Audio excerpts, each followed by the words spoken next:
Hey y'all, I'm your host Gabrielle. And I'm Alan. And welcome to the Eerie Touch, where every week we dive into all things murder, mystery, and paranormal. Today is Saturday, and we're going to be talking about a case that has been all over, not just social media, but the news and everything. We've had countless people, especially on Instagram, leave us comments and send us messages asking if we're going to go over what all has been going on. So we decided that we're going to.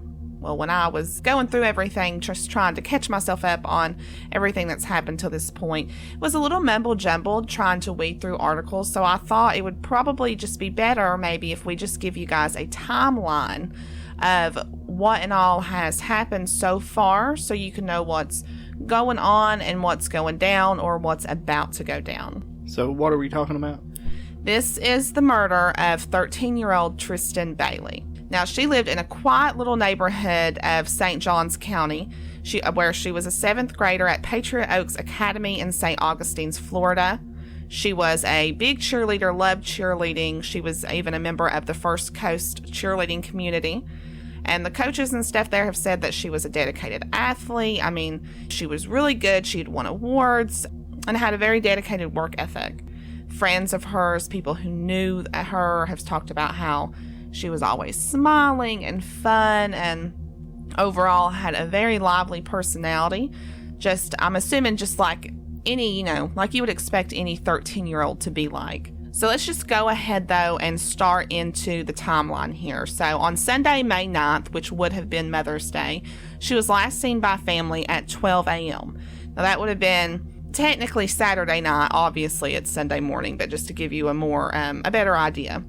She was at the Durban Amenity Center, which had pools and playgrounds, etc. So kind of like a YMCA. Yeah, kind of like, the Florida version. So she never came home that night. And, the family woke up when they couldn't get a hold of her, couldn't figure out where she was. On 10 a.m. on Mother's Day, she's actually reported missing. The St. Johns County Sheriff's Office took to social media saying, explaining that she was missing and was urging everyone really just to try to keep an eye out, keep a lookout for her. If you see her, to contact them. She was last seen wearing a black shirt and black pants. By 4:49 p.m. that day, a Florida missing child alert had been issued. But yet, at 6 p.m. that evening, the sheriff calls off the search.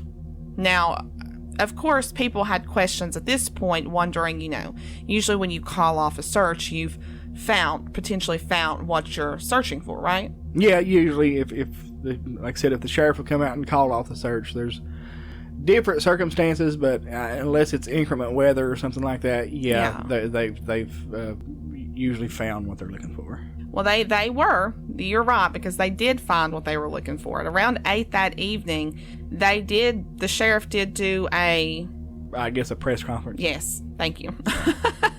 A press conference, and did admit that there had been a body found. There was a body found in a wooded area near a retention pond in her neighborhood. It was at the end of a cul-de-sac on Saddlestone Drive, which is where she lived. Now, during that preliminary conference, they never confirmed, or they hadn't confirmed at this point, that was Tristan Bailey's body. I'm assuming they were, trying to wait for DNA or, even if you know for a fact, you still have to get confirmation. If you don't know them personally, usually a family member is who you need to bring in to confirm identity. I know. Can you imagine, though? Can you imagine walking in and, as a parent? It would be rough. I mean, I've been on many death notifications to where, people have to ID the body of one of their loved ones. I can't even imagine. Anyway, so moving on, though, to the next day. Now it's Monday, May 10th.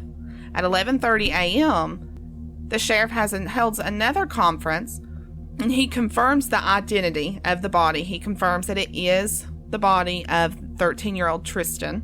But he throws everyone for a big loop when he also confirms that a 14-year-old Aiden Fuchi had been arrested and charged with second-degree murder.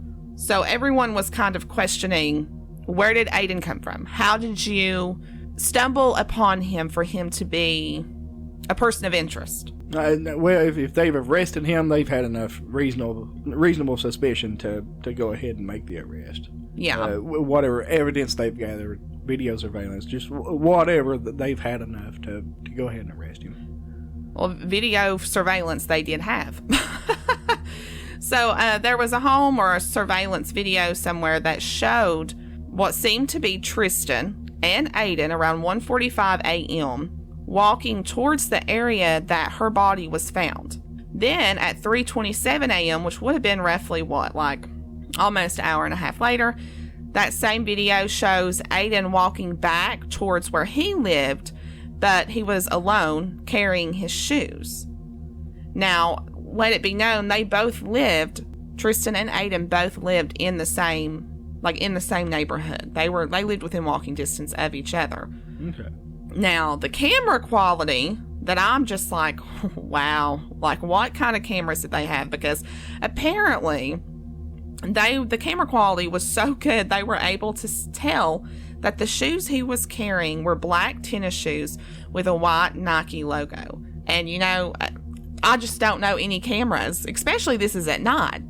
You know what I'm saying? Well, a lot of them now, especially home security, you can get in high definition. Almost everyone has a Ring doorbell now that constantly records when somebody walks by. So I can see that. Well, I would just love to know what they had, because I would like to buy it. Well, so his mother, Aiden's mother, Crystal Smith, she also confirmed to police and authorities that was him, and that he did come home carrying his tennis shoes, and that he had told her he was carrying his shoes because they were hurting his feet. And I'm not saying that tennis shoes can't hurt your feet, maybe if they were brand new or something, but I just think that's a little fishy. You don't ever... Yeah, it's a little suspicious. Yeah, when you think of your shoes hurting your feet, usually you think of dress shoes, formal shoes. You don't really think of tennis shoes, really. Police say that with the video surveillance and the interrogation they had with him, that's what led them to his arrest. They said that according to the redacted version of the arrest report, his story changed numerous times throughout this interrogation, though he did make several admissions, so I'm going to assume that means during questioning, that he probably admitted, maybe he admitted knowing her, maybe he admitted, out that night or something. Do you think that's what that means? Yeah. At the very least, admitted he knew her, he was probably with her that night. Whether he gave an actual confession or not, I would say that's what they're talking about. Mm-hmm. Yeah, well, I guess they wouldn't tell us, or I've not seen anything where they've came out and said that he had. But now I do have another question, though. Why do you think they redacted it? What is that? A lot of it redacted. Some stuff you don't want to get out, even if they are, because there could be other persons of interest. He may not have been alone when he done that. So there's certain information you don't want to be leaked, or certain evidence that's found that you don't want being leaked to the press, just so you can use it in court. Oh, okay. I see. I didn't even think about that. The more you know. So it's still Monday, May 10th now. That we're going to end the day there with about 8:30 p.m. There was a candlelight ceremony that was held in honor of Tristyn at the Durban Amenity Center. Now, getting into Aiden Fuchi. Aiden Fuchi was a 14-year-old 8th grader. He attended the same school as Tristyn. Classmates that knew both of them said that the two were actually friends. So, don't know what's going on there, which I guess could also lead into the motivation, because we still don't know what the motivation for all this was. And that's what that's what's on everybody's mind, is what was the motivation behind this. I just can't. Whatever. Okay, we'll get into that here after we finish this time on.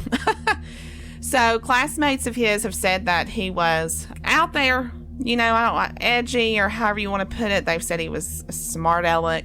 I guess just, well, I'll tell you what I think. Reading what people have said about him, of what kind of kid that he is, makes me just think of, did you ever have that one kid in high school who was just a bully and just, a smart ass?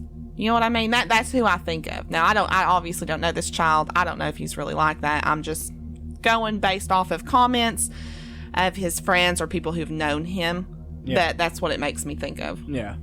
So later on, the police, obviously, whenever they see that video and they see him walking with those shoes, they actually execute a search warrant at the Fuchi home, which is where they found clothes that looked similar to what he would have been wearing in that video. But now I don't think they've actually came out and confirmed that those were the clothes.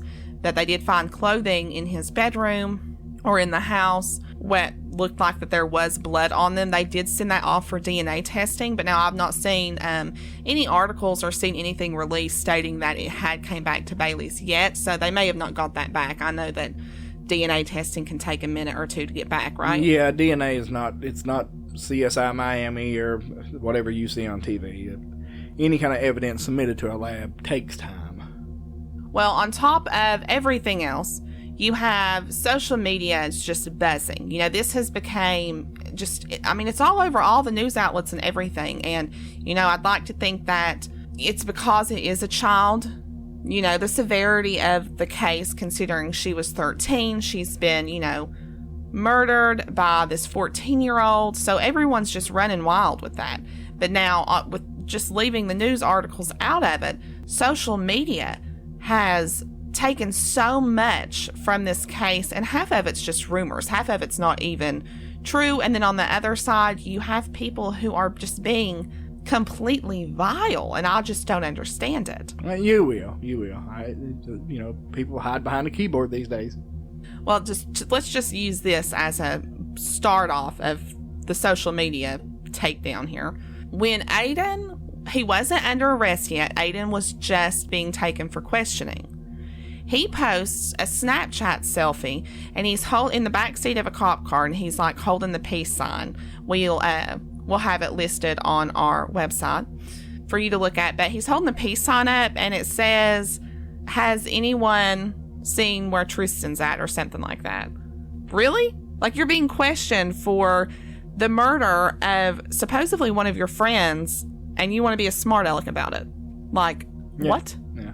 Now, the sheriff ends up confirming that Snapchat was real, and he even makes kind of a smart aleck comment back and says that, you know, the sheriff's office and everything, that they've got video surveillance, you know, they're watching everything he does. They have proof of everything when it comes to, you know, what he's doing on social media and this and that. So I wonder if they confiscated his cell phone now that he's been arrested. I wonder if they I would sure that they've confiscated his cell phone. They've probably got orders for his Snapchat and his Facebook, which takes time, but I'm sure they have. Well, see, I wonder if there is discriminating, I guess, evidence, right? Is that what I'm trying to say? Discriminating evidence. Incriminating. Sorry. Incriminating evidence in that phone, because he's being such a, you know, pardon my language, but smart ass about the whole thing, and his friends are jumping on the bandwagon, honey, because they have left comments underneath posts of Tristan that people are trying to, you know, in memory of, that are just completely vile and rude and totally, like, out of the way. They've talked about, you know, how she deserved it because, I'm sorry, I'm moving here too fast. People have allegated that she has been raped. Now, at this point, the police authorities have not came out and said that she was raped. They have said that she was found fully clothed, but they have not came out and said that she was raped. And so this is where allegations of that, you know, on social media is where all of that has came from so far. So on top of that, because of that, people are saying she's raped, and supposedly these people that are Aiden's friends have left comments on these Instagram posts, on these Facebook posts, talking about freeing their homeboy, talking about how if she would have just, you know, spread her legs and let Aiden hit it, then this wouldn't have happened. And I'm just sitting here thinking, like, how messed up in the head does not just a person but a child have to be to type or say those things or think that way? I mean, is that not crazy to you? That's our world today with social media. That's nothing unusual, to be honest. See, I swear it makes me worry for this generation. It really, really does. But moving on. So there was those crazy comments like that. There was even a photo of a bloody kitchen knife that was claiming to be the murder weapon, but now it's been taken off Instagram. The sheriff's office has came out and made statements that they are looking through everything, that they see those posts, they see what's being put on social media, and they are investigating every bit of that. And they've had some posts taken down because of it. Now, on top of the social media buzzing, you also have people who have started talking about Aiden Fuchi's father, Jason. Jason's 36, and let me tell you, he does have a pretty bad rap sheet. I'm not going to say that, but just to show you how crazy social media is, or how things get twisted. So people have started buzzing about how his father, he didn't kill anyone, but now his father had abused a 15-year-old years ago. But now, according to court records here, he was 18 years old when he had slept with a 15-year-old. And he was charged with the first count of sexual activity with a minor, second count of knowingly or willingly abusing a child by intentionally committing an act that could reasonably be expected to result in physical or mental injury to a person under 18 years of age. Now, I'm not saying that, that wasn't wrong or anything. I'm just saying that, in this case, you can be 18 years old and be in high school, and you can be 15 and be in high school. You know what I'm saying? So I feel like people took that and kind of ran with it, because when I first heard it, I was thinking like he raped a 15-year-old and him being 36. You know what I'm saying? It was just 3 years apart. I'm not sure of the laws in Florida. I mean, I'm familiar with the Romeo and Juliet clause, but to me, that's kind of a stretch. Yeah, that to me, that one, I've got questions about that one. But now the rest, he was in jail in 2003 for child abuse and battery. So there's the first bad one there. And I'm just telling you a few of them. Was that on the 15-year-old or the girlfriend, I guess, he was accused with? I don't know. Okay. I have no idea. So it's possible it's a separate charge. Yeah, it's possible. And then in 2016, he was arrested for driving on a suspended license, and he had a charge of battery. Police say that he fought with a couple at a gas station, and his son was with him. Now, we don't know if it was Aiden or not. He does have other kids, so I'm not for sure. He was on probation and sentenced to do anger management classes. Now, on Tuesday, May 11th, at 8:30 a.m., 14-year-old Aiden went before the judge. The judge told him he was charged with second-degree murder, and he remanded him to stay at the detention center for at least 21 days. He's at the Juvenile Detention Center in Volusia County, Florida. Did you watch him? Did you watch the live feed of him being in court? No, I missed that. Okay, well, let me tell you. For those of you who have not seen it, it's only about it was only about 8 minutes was his thing. And throughout it, he is paying attention. He's paying attention to the judge. But now he's showing no emotion. He's showing no empathy, no, regret, no anything. Until when the judge tells him, that he has to stay in the juvenile detention center for at least 21 days, yada yada. That's when, all of a sudden, his eyes start getting watery. He starts fidgeting like in the corner of his eyes, He starts wiping these little tears out from underneath his eyes. And I just think that is a sign of someone who just doesn't care, someone who is selfish, someone who's entitled, someone who's not worried about anything but themselves. Do you understand? Yeah, it sounds more like it's more of he regrets that he got caught. Exactly. Than of actually exactly. A lot of people think that. I'm sure a lot of you would agree with us on that one. At 1:30 p.m. on Tuesday, the sheriff, once again, they made a statement that the medical examiner had finally announced the cause of death, and that it was death by stabbing. She was stabbed to death, and she suffered head trauma. Now, there was no thing about rape there. But let me ask you this.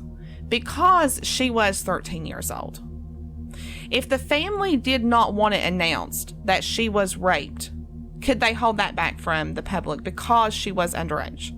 I'm really not sure. Like I said, every state's different. You would think that they would make it public if it was a contributing factor. Right. I just wondered. But so at this point, though, still yet, they've not come out and said she was raped. So rape is still not just an allegation. Now things get a little more, I guess, juicy and questionable. I'll put it. On Monday, May 17th, Aiden's attorney, Andy Snober, who was hired by the family to represent him, ends up filing a motion to withdraw from the case. Now, a lot of people took that and ran with it, child. People were saying that, oh yeah, his attorney stepped down because he knows that he's guilty. And that just wasn't the case here. So, he's a defense attorney. Yeah. Usually defense attorneys, even if you're guilty, that's how they make their money. So I doubt that even if he does think that that Aiden is guilty, that would be a reason why he would step down and not get his paycheck when that's his job. It's possible, but not always. Yes. Well, Snober's motion states that he had discussed the matter with the defendant and parents, and both are in agreement as to the withdrawal of counsel, and the judge grants that motion. Now, the reason that he ended up stepping down was because Aiden's mother, Crystal, and his father, Jason, filed indigency motions. Getting tongue twisted trying to say that. But they filed the motions, which is pretty much stating that you don't have the funds to hire your own lawyer. Yes, hire your own lawyer. So the judge ends up approving it for the mother, for Crystal, but at first he denies Jason, the father. Now, he denies Jason, I'm assuming, because maybe Jason had made, a good amount of money, or maybe he couldn't prove his income. Judge ends up granting it because he talks about how he did own his own lawn business and that was his only source of income. And he's talking about told the judge about how his business had taken a huge hit since everything happened, which is understandable. I mean, were the parents together? No, the parents, no. She had a boyfriend. She lived with her boyfriend, and Jason lived down the road. Okay. Yeah. The judge ends up granting it because of that. And now Aiden is being represented by the Public Defender's Office, which is led by St. Augustine-based attorney Joshua Mosley. And I'm not judging anyone here or anything like that, but if our child did something like this and it was on video and his clothes had blood on them, okay, I don't know if I would dish out money for Pat. If I knew that he killed someone... At that age... I don't know. No, at that age, you really... I'm pretty sure you don't have a choice. Okay. Because, especially hiring an attorney and this and that. Right. Because they take your combined income, and you either qualify for a public defender or you have to get your all own. right, I get what you're saying. Okay, see, I didn't know that. Whether that requires you selling your truck, selling your house, getting a loan, whatever. If you don't meet the financial guidelines, then you'll have to hire your own attorney. Okay. See, I had no idea about that. People have just been in a complete uproar over the death of Tristyn, which is understandable. No 13-year-old, nobody in general should have to go through what she went through, but especially a child. She was 13. She didn't even get to experience the things that, especially in high school, when you're in high school, you go through proms and everything, your first real boyfriends and all of that, and she's never going to be able to experience that, and that's just it's a terrible horrible situation all the way around. Her life is over. She'll never experience. But on the other side, his life is over. Well, he has ruined not just. He's took her life, but he's also ruined his own. One of my questions is, and we may find out later, is was he by himself? Well, see, now that's what I was about to say. Now, the sheriff's office came out and said that there could be more arrests. The sheriff said, and I quote, "This case doesn't end with the unfortunate death of Tristyn, and it doesn't end with the arrest of our suspect." So I wonder if that was his sly way of saying there's a good possibility that there could be more to this. There could be more arrests. Yes. Yeah. Which leads me to believe there's more going on behind the scenes than what they have allowed us to know, which is understandable because the case is obviously ongoing. But I just wonder, there must be more to it than what we know. Yeah, and you know, the law enforcement's not going to give every detail. Yeah. You know, there's different situations where this could have been found. Once you start questioning somebody and you ask them about that, if they know something about it, well, you know it's not been reported to the media, so how do you know about it? Oh, exactly. I didn't think about that either. You're on top of it today, honey. Yeah. On top of it. Well, in the uproar of everything, people have also tried to support the family. Most of everyone is trying to support the family in more ways than one. A petition on change.org gathered more than 200,000 signatures for Aiden to be tried as an adult because as of right now, they've not decided, the court's not decided if they're going to try him as an adult or not. I personally feel as if they should try him as an adult. When you are 14, yes, you are still a child, but you are old enough to know right from wrong. Exactly. I think that he should be tried as an adult. He acted, if he wants to act all grown up and go out and do these horrible things, something that you would expect from an older, vile person, but you would never expect something like this to come from a kid. I just feel like he should be tried as an adult, and Aiden could face life in prison if they do end up charging him as an adult. There's also been a GoFundMe account for the Bailey family, and in the first week, it's raised more than $52,000 from over 1,400 donors, and I just think that that's just wonderful. Yeah. You know, I love that. I mean, I hate that unfortunate things happen to, you know, all of us in the world, but now it's a nice little cushion or a little heartwarming, almost like a nice little hug, knowing, though, that people are still trying to be there for you. Yeah, that there is still some kindness in the world. Yes. Before we get off here, because at this point, that's all we know. They're trying to figure out if they're going to charge him as an adult, and hopefully we will find out sometime this week if they are going to do that. I'm saying hopefully. Yeah, I'm assuming it'll probably be a little more than a week. There's certain steps they have to go through.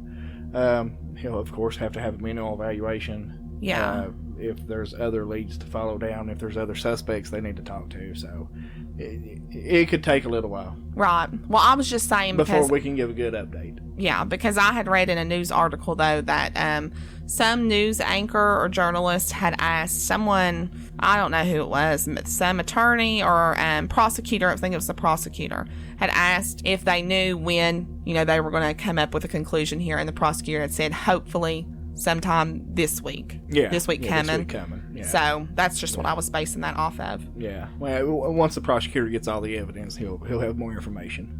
Yeah. Well, see, what I just don't understand is like this motive.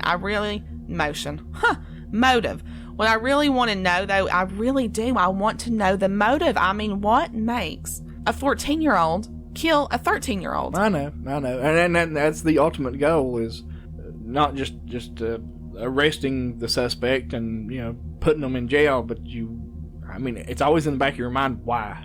Why did you do this? Sometimes you get an answer, sometimes you don't. And it's the motive. I mean, motive is pretty big, too, when it comes to a jury, right? It does. Motive plays a lot on a jury.